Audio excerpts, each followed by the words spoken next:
Hello everyone, আজকে আমরা দেখব হানা কিমির 1 নম্বর পর্বের এক্সপ্লেনেশন।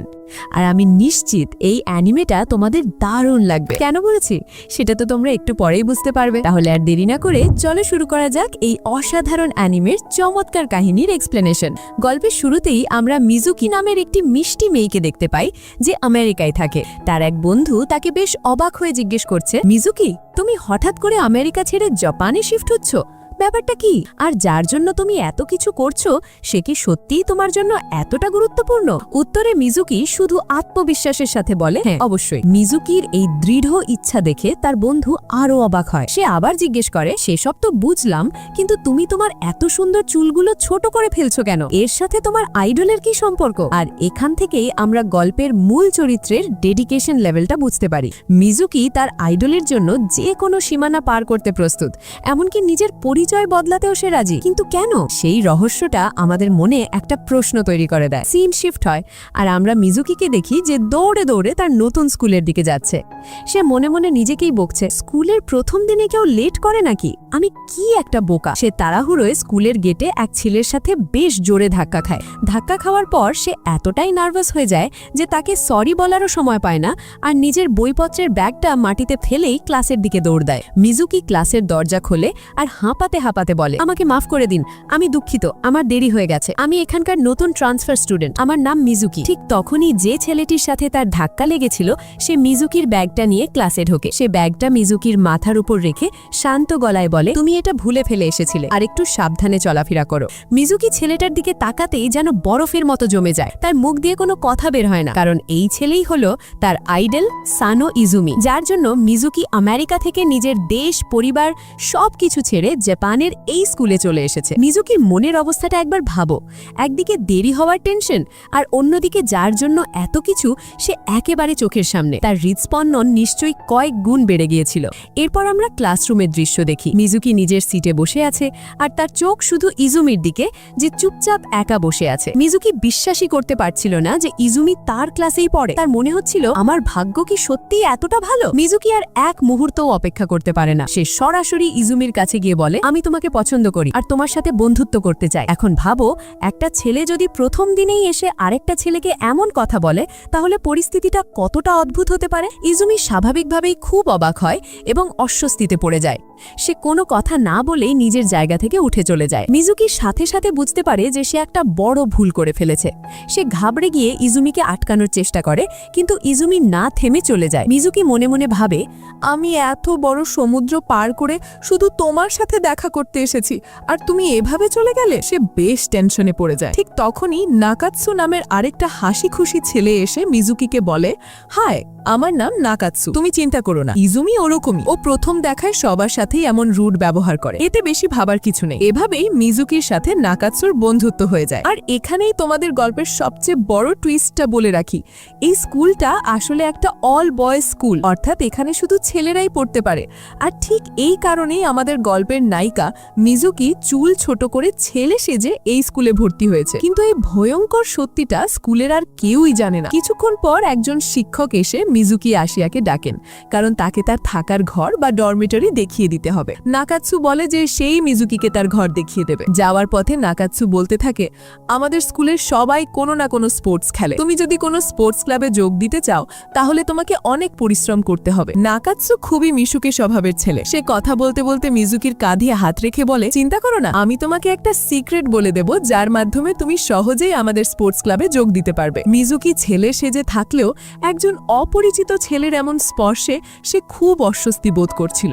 ঠিক তখনই স্কুলের ডাক্তার সেখানে এসে হাজির হন। তিনি নাকাৎসুকে মজা করে একটা লাথি মেরে বলেন, কি ব্যাপার, নতুন স্টুডেন্টকে বিরক্ত করছিস নাকি? মিজুকি অবাক হয়ে ডাক্তারের দিকে তাকিয়ে থাকে। ডাক্তার নিজের পরিচয় দিয়ে বলেন, আমি এই স্কুলের ডাক্তার, তোমার যদি কখনো কোনো রকম সমস্যা হয় তাহলে সোজা আমার কাছে চলে আসবে, আমি তোমার চিকিৎসা করে দেব। মিজুকি সম্মতি জানালে ডাক্তার সেখান থেকে চলে যান। ডাক্তার চলে যাওয়ার পর নাকাৎসু আর মিজুকি আবার তাদের ডরমিটরির দিকে এগোতে থাকে। পথে কায়াশিমা নামের আরেকটি ছেলের সাথে তাদের দেখা হয়, যে নাকাৎসুর বন্ধু এবং মিজুকিরই ক্লাসমেট। কায়াশিমা একটু কম কথা বলে। সে শুধু জানায় যে তার নাম কায়াশিমা এবং সে মিজুকির সাথেই পড়ে। এরপর নাকাৎসু মিজুকিকে পুরো হলরুমটে ঘুরিয়ে দেখাতে নিয়ে যায়। ঠিক তখনই একটি কুকুর দৌড়ে এসে সোজা মিজুকির উপর ঝাঁপিয়ে পড়ে আর ঘেউ ঘেউ করতে শুরু করে। কুকুরের মালিক এসে ক্ষমা চেয়ে বলে, আমাদের মাফ করে দিও, আশা করি তোমার কোথাও চোট লাগেনি। আমার এই কুকুরের নাম ইউজিরো। এই ঘটনাটা দেখে নাকাৎসু খুব অদ্ভুতভাবে মিজুকির দিকে তাকাতে থাকে। সে বলে, এই কুকুরটা তো সবসময় শুধু মেয়েদের ওপরেই ঝাঁপিয়ে পড়ে, কোনো ছেলের ওপর তো লাফায় না। তাহলে কি তোমাকে দেখে ওর মনে হয়েছে যে তুমি একটা মেয়ে? এই কথা শোনার পর মিজুকির বুকের ভেতরটা ধড়াস করে ওঠে, কারণ আমরা সবাই জানি যে মিজুকি সত্যি একটি মেয়ে যে শুধু সানোর জন্য ছেলে সেজে আছে। এরপর নাকাৎসু মিজুকিকে তার ডর্মে নিয়ে যাচ্ছিল আর স্কুলের বিভিন্ন বিষয় সম্পর্কে বলছিল। সে বলে, জানো আমাদের স্কুলে মোট 3টে ডর্ম আছে আর তোমার জন্য একটা সারপ্রাইজ আছে। মজার ব্যাপার কি জানো, তোমার রুমমেট আর কেউ নয়, স্বয়ং ইজুমি। এই কথা শুনে আমাদের নায়িকা তো আবার শকড। তার মনে হচ্ছে যেন সে কোনো স্বপ্ন দেখছে, যার জন্য সে এত কিছু করলো, এখন সে তার রুমমেট হতে চলেছে।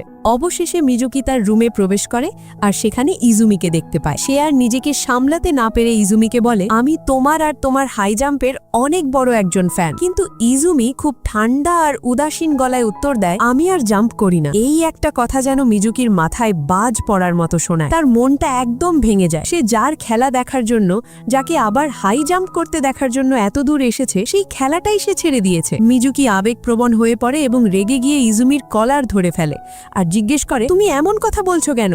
আমি কোনো মজা করছি না। ইজুমি রেগে গিয়ে তার হাত ছাড়িয়ে দিয়ে বলে, আমার কলার ছাড়ো। আর তুমি কে আমাকে উপদেশ দেওয়ার যে আমার কি করা উচিত আর কি নয়? এটা আমার জীবন, আমার যা ইচ্ছে আমি তাই করব। এই বলে সে ঘর থেকে বেরিয়ে যায়। এই একটা কথা মিজুকির জাপান আসার পুরো উদ্দেশ্যটাকেই যেন প্রশ্নবিদ্ধ করে দেয়। সে এখানে এসেছে ইজুমিকে আবার উঠতে দেখার জন্য, কিন্তু ইজুমি তো উঠতেই ভুলে গেছে। মিজুকির লড়াইটা এখান থেকেই আসলে শুরু হলো। মন খারাপ করে মিজুকি ডাইনিং হলের দিকে খাবার খাওয়ার জন্য বেরোয়। সেখানে নানবা নামের এক সিনিয়র তার সাথে কথা বলে, যে কিনা এই ডর্মের লিডার। সে মিজুকিকে ডর্মের বিভিন্ন নিয়ম কানুন বোঝাচ্ছিল। হঠাৎ মিজুকি দেখে যে তার অনেকগুলো ছবি তুলে দেওয়ালে টাঙিয়ে রাখা হয়েছে, যা দেখে সে একটু ঘাবড়ে যায়। নানবা তাকে আশ্বস্ত করে বলে, আরে ভয় পেও না, ওরা মজা করার জন্য এটা করেছে, তোমার প্রাইভেসি নিয়ে চিন্তা করো না, এরা ভালো ছেলে। ঠিক তখনই নাকাৎসু সেখানে এসে মিজুকিকে নানবার সাথে দেখে বলে, তুমি ওর সাথে কি করছো? ও কিন্তু ভালো ছেলে নয়, ওর থেকে দূরে থেকো। নানবা এটা শুনে হেসে বলে, আরে গাধা, আমার ছেলেদের প্রতি কোনো ইন্টারেস্ট নেই। এরপর সিন শিফট হয়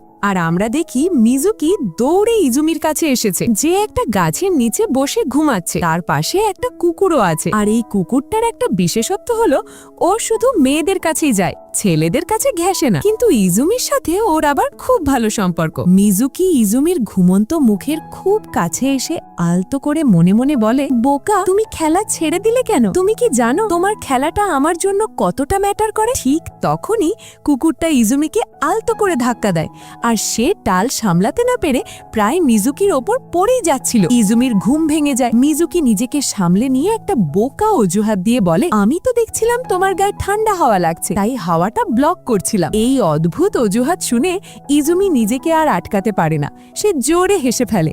আর তার এই নির্মল হাসি দেখে মিজুকির মনটা খুশিতে ভরে ওঠে। সে ভাবে তার আইডল আসলে ভেতর থেকে খুব ভালো একজন মানুষ, কিন্তু সে এখনো ভেবে চলেছে কি এমন কারণ যার জন্য ইজুমি হাই জাম্প করা ছেড়ে দিয়েছে। পরের সিনে আমরা দেখি স্কুলের সবাই ফিজিক্যাল এডুকেশন ক্লাসে রানিং প্র্যাকটিস করছে। নাকাৎসু মিজুকিকে দৌড়ানোর জন্য উৎসাহ দেয়, আর কি আশ্চর্য, মিজুকি দৌড়ে স্কুলের সেরা অ্যাথলিট নাকাৎসুর রেকর্ড ভেঙে দেয়। এই দেখে তো সবাই অবাক, একটা নতুন ছেলে এসে স্কুলের সেরা স্প্রিন্টারের রেকর্ড ভেঙে দিল। এই খবরটা পুরো স্কুলে ছড়িয়ে পড়ে।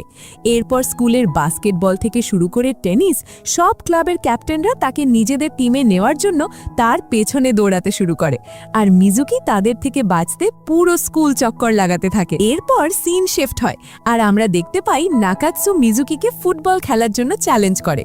সে বলে, আসল পুরুষ কখনো চ্যালেঞ্জ ফিরিয়ে দেয় না। মিজুকিও খেলতে রাজি হয়ে যায়, কিন্তু খেলতে গিয়ে সে ভুল করে বলটা সজোরে মিজুকির নাকে মেরে দেয়, আর মিজুকি যন্ত্রণায় অজ্ঞান হয়ে মাটিতে পড়ে যায়। দূর থেকে ইজুমি পুরো ঘটনাটা দেখছিল। সে এক মুহূর্ত দেরি না করে দৌড়ে এসে নাকাৎসুকে চিৎকার করে বলে, এটা তুমি কি করলে? যাও তাড়াতাড়ি ডক্টর উমেদাকে ডেকে আনো। আর তারপর সে যেই মিজুকিকে কোলে তুলে নেয়, সে কিছু একটা অনুভব করে। তার শরীর, তার গঠন। ইজুমির বুঝতে এক মুহূর্ত দেরি হয় না যে মিজুকি আসলে ছেলে নয়, একটি মেয়ে। এই মুহূর্তটা গল্পের সবচেয়ে বড় টার্নিং পয়েন্ট, কারণ ইজুমি এখন মিজুকির সবচেয়ে বড় এবং ভয়ঙ্কর সত্যিটা জেনে গেছে। এখন সে কি করবে?